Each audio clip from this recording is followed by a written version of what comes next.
Assalamualaikum warahmatullahi wabarakatuh.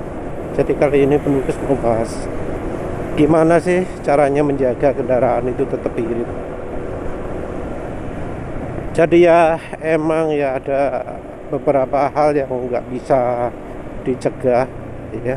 Jadi ya karena pemakaian, karena umur kendaraan, karena suhu panas mesin, maka beberapa sensor dari kendaraan itu bisa rusak. Yang namanya sensor itu memang trade off ya, trade off antara suhu panas ideal mesin dengan ya sensornya itu sendiri nggak tahan panas. Tentu kualitas sensor juga bisa beda-beda kalau beda merek. Penulis ngomong sensor ini artinya adalah mobilnya atau motornya itu adalah motor injeksi, mesin injeksi. Jadi kendaraan dengan injeksi itu mau tidak mau mengandalkan sensor. Makin modern, sensornya bukan makin sedikit tapi makin banyak. Ya tujuannya sih adalah untuk membuat kondisi mesin itu selalu tetap ideal. Jadi berdasarkan dari masukan sensor-sensor, maka ECU akan menyesuaikan debit bahan bakar. Mulai dari pemakaian RPM rendah, pemakaian RPM tinggi, beban ringan, beban besar, suhu panas, suhu dingin, ketinggian permukaan tanah, waktu hujan, densitas udara kalau yang lebih rumit lagi. Yang jadi masalah adalah karena ya ECU tidak dirancang untuk bekerja kalau sensornya ini malfunction. Jadi kalau sensor rusak, ECU bisa deteksi. Tapi kalau sensor ini bacaannya salah, ECU nggak bisa deteksi. Sensor bisa malfunction karena kena panas, bisa malfunction karena ya debu kalau yang di saluran masuk, bisa cepat malfunction kalau bahan bakarnya sulfurnya banyak misalnya, atau oli mesinnya mempunyai kandungan ZDDP yang tinggi, atau sulfur yang tinggi, atau fosfor yang tinggi. Oleh karena itu makanya ada standar Euro 4 untuk bahan bakar, untuk ya termasuk juga oli mesin ya diadaptasi sehingga faktor-faktor yang membuat sensor malfunction itu jadi berkurang. Nah kalau yang faktornya bensin, faktornya oli, orang sudah sulit menghindari ya. Jadi kalau kita sudah pakai oli API ini, bensinnya bensin Euro ini, ya kan kita nggak ada kejelasan lah, nggak ada kejelasan apakah bensin yang kita pakai atau oli yang kita pakai itu emang sudah memenuhi standar ya. Karena ya lembaganya juga nggak melakukan pengujian berkala ya, nggak ada patroli lah istilahnya. Ya untuk faktor-faktor oli, faktor bensin ya kita nggak bisa hindari, makanya ya nggak bisa kita apa-apakan. Sensor oksigen kalau sudah mulai soak ya mau nggak mau harus diganti. Mungkin ada yang ngomong servis, tapi ya yang dibersihkan kan cuma fisik luar. Sementara sensornya sendiri masa kita bisa tahu apakah sensornya itu masih kondisi baik. Jadi untuk model pembersihan sensor oksigen penulis ya skeptis. Kalau memang bersih beneran ya pasti akan ada peningkatan irit yang bisa dilihat. Jadi misalnya sebelumnya kalau untuk mobil ya 1:10 jadi 1:15, itu penulis belum pernah dengar cerita seperti itu. Karena harusnya kalau mobil sudah ratusan ribu kilometer, sensor oksigennya itu pasti rusak. Karena ya kondisi bensin kita segini. Kondisi bensin yang ala Eropa, ala Amerika saja ya ganti sensor oksigennya, satuannya juga 100.000 kilometer ya, 75.000 mil. Kita bahas yang bisa kita lakukan saja.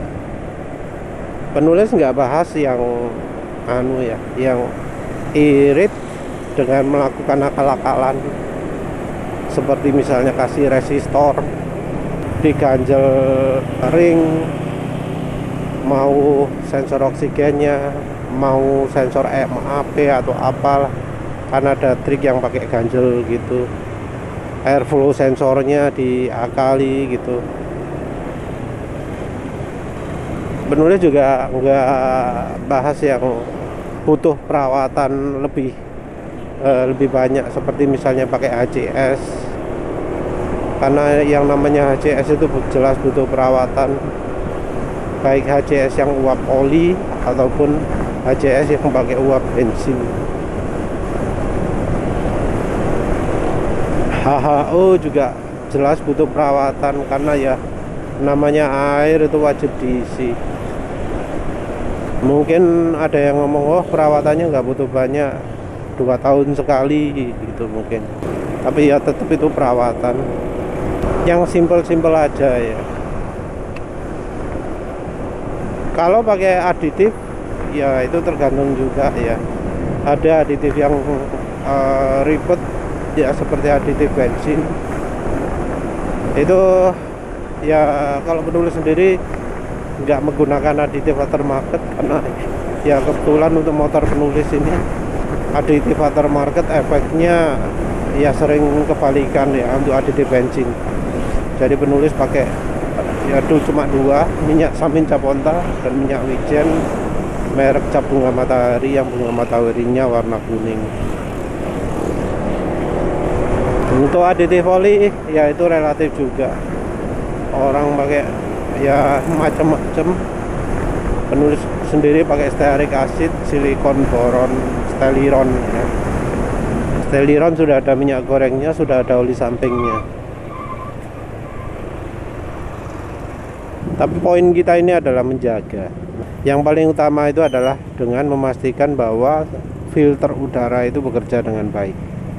Jadi banyak orang yang nggak sadar bahwa filter udara kendaraan itu sering kebanyakan filtrasinya kurang baik. Cirinya adalah di bagian yang setelahnya filter itu ada debu. Harusnya nggak boleh ya ada debu. Jadi harusnya setelahnya filter itu betul-betul bersih, bebas debu, walau pemakaian 10.000 km sekalipun. Tapi ya yang penulis temukan di filter udara motor standar itu bisa ada debu di belakangnya filter. Ini filter yang model kertas ya, kertas oli atau apalah gitu ya, yang standar yang kita beli langsung dipasang plug and play merek orisinil. Seperti itu efeknya. Dan ya ironinya, kalau filter udara itu kita cuci, pori-pori filternya jadi lebih rapat, yang kemudian membuat hasil filtrasi justru lebih bagus. Jadi ironinya, daripada beli filter, mencuci filter itu efeknya jauh lebih baik.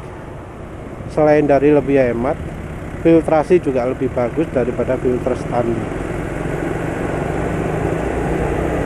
Untuk mobil, filternya seringnya bukan yang model kertas ya, beda dari yang filternya motor. Kalau kebetulan di mobil penulis, filternya model kayak serabut gitu, menggunakan kain yang agak longgar. Dan penulis kaget juga ketika buka filter itu menemukan ada debu di bagian throttle body. Jelas ini masalah. Ya, kemudian penulis tambahkan lah busa ya, busanya tempat tidur pakai merek apa ya, merek lumayan terkenal mungkin ya, wis pakai merek ternama, wis pasang di situ. Kebetulan harganya murah karena orangnya jual busanya sebagai busa sabun cuci. Harganya cuma 10.000, 15.000 gitu ya. Sudah cukup untuk satu box filter. Jadi pastikan bahwa belakangnya filter itu bersih, karena kalau nggak bersih itu efeknya ya jelas ada sensor-sensor yang di sekitar saluran udara itu yang kena.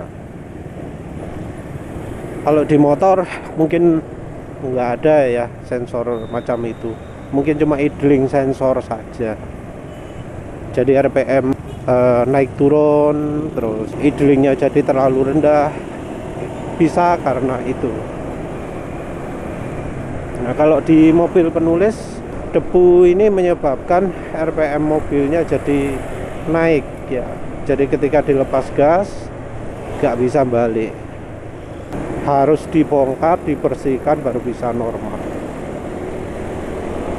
Setelah dikasih filter tambahan nggak pernah terjadi seperti itu lagi. Kalau untuk kasus mobil penulis juga ada satu lagi yang cepat rusak, yaitu throttle position sensor. Nggak kuat panas rupanya, sehingga nilainya jadi makin lama makin tinggi. Sepertinya hambatannya makin tinggi, kedeteksi sebagai gasnya makin tinggi. Nah, kalau sudah seperti itu ya mau nggak mau, kalau pingin nggak cepat rusak, sensornya ini dilindungi dari panas ya. Panas yang kalau di mobil penulis sumbernya adalah dari kipas radiator. Mesin itu kan panas ya, sekitar silinder itu panas. Panas ini disalurkan ke radiator pakai gulan. Kalau gulannya pakai yang standar pabrikan, pakai yang 50% konsentrat, itu panasnya nggak banyak tersalurkan. Nah, penulis sudah menambahkan air minum Cleo ke gulan. Yang terjadi adalah penyaluran panasnya jadi makin baik, sehingga radiatornya jadi makin panas. Jadi kalau motor standar, mobil standar, radiator itu dingin, yang panas mesin. Kalau di mobil penulis, yang panas radiator, mesinnya juga panas ya. Tapi radiator itu jadi sangat panas. Nah, panas ini menyebabkan throttle position sensornya rusak, dan rasanya juga bagian lain juga rusak. Nah, sekarang penulis menggunakan metode angin panas radiator ini diarahkan ke bawah, menggunakan pelindung anti panas ya. Ya tentu harus hati-hati, harus dibuat aman, jangan sampai kena knalpot. Karena walau tahan panas pun ya tetap aja nggak tahan kena knalpot. Jadi kita harus hati-hati. Untuk bikin kendaraan irit yang lain ya tentu adalah oli.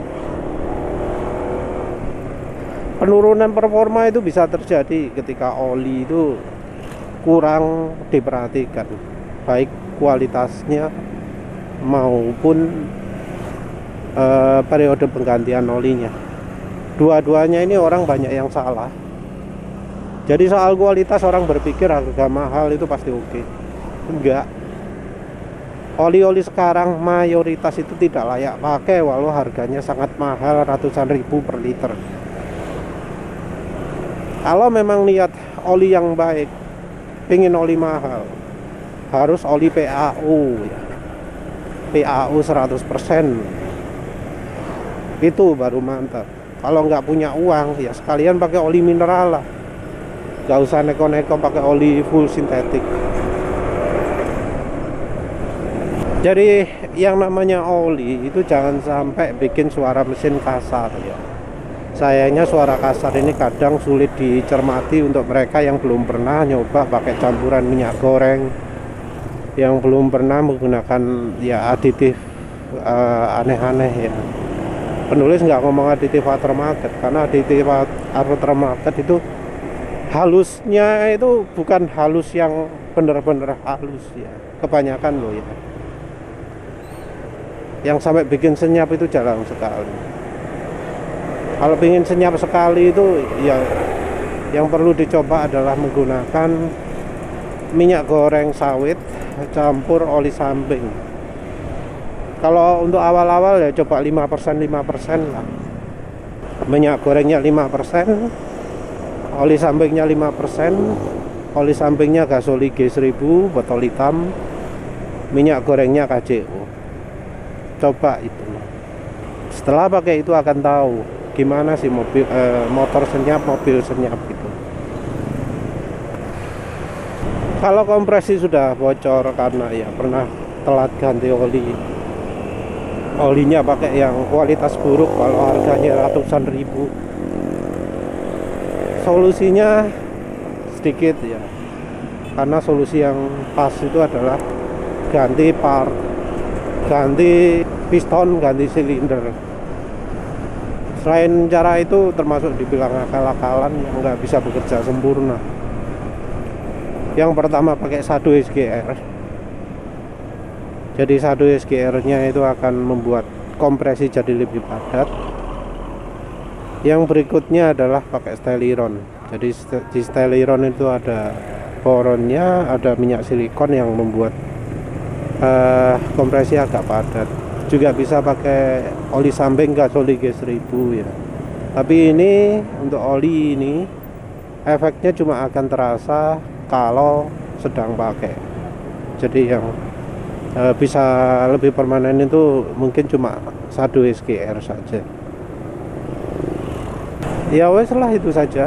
Terima kasih sudah menonton. Assalamualaikum warahmatullahi wabarakatuh.